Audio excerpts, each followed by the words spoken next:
of steel. Yeah, there's this little fitting, screw it onto the bottom of your monitor.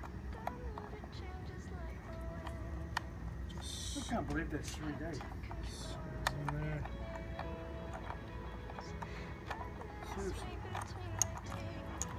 Has a little winder on it, but I reckon it's easier to use a screwdriver. You can get it tighter.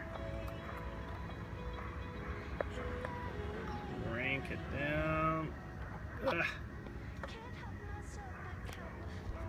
Straighten it up. Now my little mount's bent a little bit, so what I have to do to get it to sit out right is I have this lovely piece of perfectly formed duct tape that I had specially designed by MIT, and it just tucks in the back there like a glove. I'll do it later with my special tools. Now I have the other bit, master. This is a bit that mounts to the controller.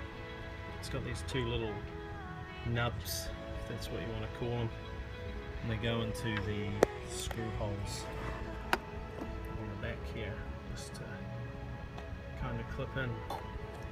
I'm not it came with instructions. They were a little bit vague about kind of how it goes in. But first, fit one of the notches on the bracket into the screw hole. The back side is shown. Next, push straight down on either side so the second notch and the antenna notch snap into place at the same time. Okay, so it did kind of say something. When I did it the first time, I don't know if that's how I did it, but that's pretty good. So I've got one in, and the other in. Oh, look at that. So simple. And you can kind of see he's done a nice little job of telling you what one it's for, because he makes them for a bunch of different controllers. But yeah, it's in there pretty solid. I'm trying to do everything with one hand, but it's not going anywhere. And then this obviously just has this nice little thing.